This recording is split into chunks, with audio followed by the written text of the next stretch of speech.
Elon Musk. That has been censored. Yes, even Elon Musk's own post has been censored already. And all of this has happened within the first 2 or 3 days. Correct. And putting out criticisms of the Online Safety Act, an act that has come into being in several stages over the last 2 years. On the 25th of July, the last phase kicked in.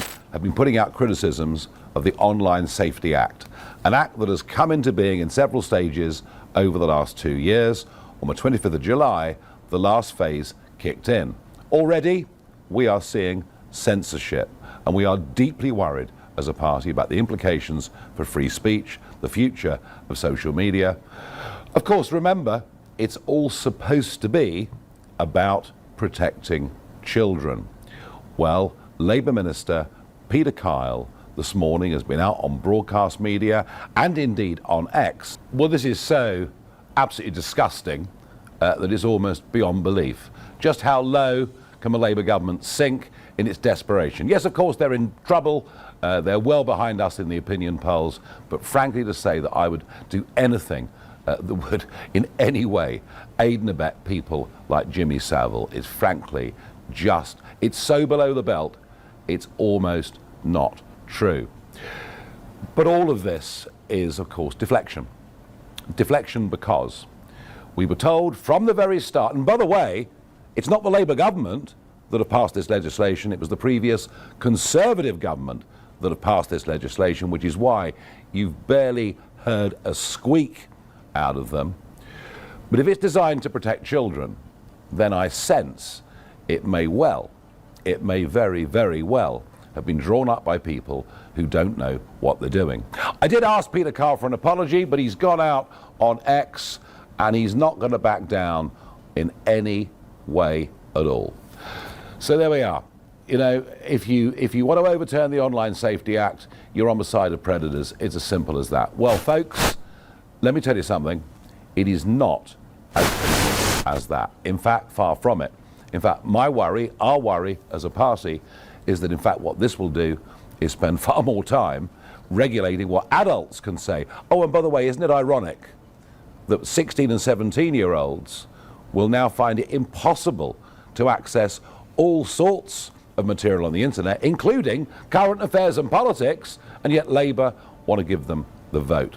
Well, I'm joined in the studio by somebody who actually does understand the online world, does understand the tech world. I'm joined by our own Zia Youssef. Zia, let's just start to begin with this idea that somehow it's going to protect children. You mentioned to me yesterday the number of people moving to VPNs. I can show you a graphic now on the screen. There's been a massive increase in people going to VPNs. What does this actually mean, Zia? So a VPN is a virtual private network. What it allows people to do, including kids, is to spoof, basically trick a website into making it look like that user is from a totally different location. So you can go on a VPN, happy as Larry, tap Holland, Denmark, USA, whatever it may be.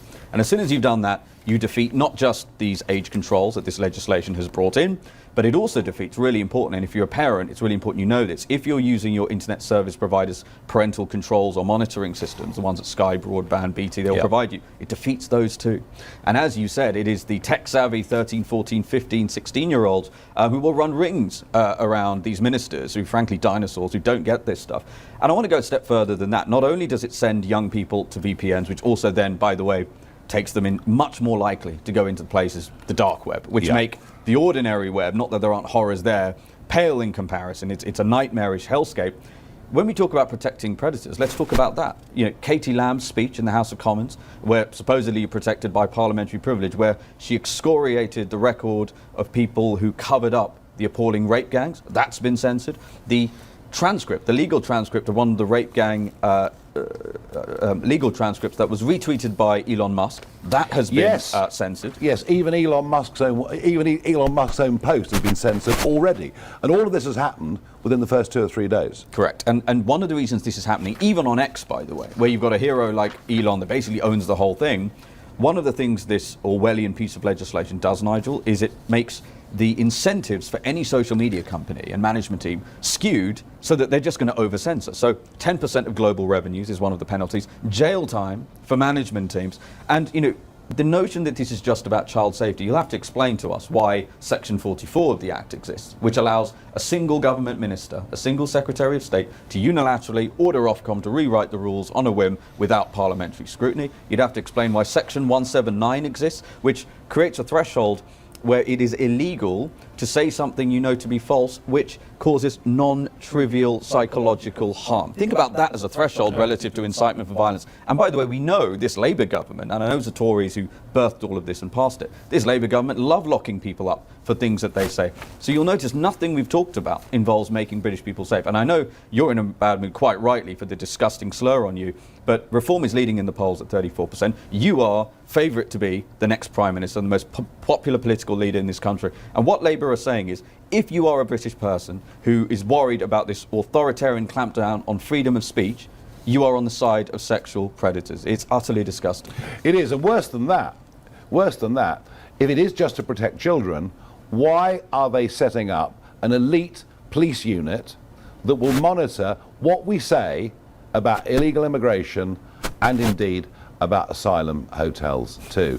And I was very interesting that Jonathan Hall, KC, who is our terrorism czar, he said very, very clearly this morning on LBC, I think it was, I'm afraid the Online Safety Act is not going to be the solution. So, Peter Kyle, I ask you, is the government's own terrorism czar on the side of Jimmy Savile as well? Well, you know what? I've asked for an apology. We're not going to get one. I think perhaps the best thing we can do is to sign the petition to repeal the Online Safety Act. That's what I'm going to do today. I think it makes sense. I'm deeply worried about the implications for free speech. And what is absolutely clear to me is a problem that runs right through British government is that legislation passed by the Conservatives, supported by Labour, no doubt aided and abetted all the way through by civil servants, none of them have got a clue what they're doing. With people like Zia, we've actually got the real expertise. So, Mr. Kyle, can I have an apology, please?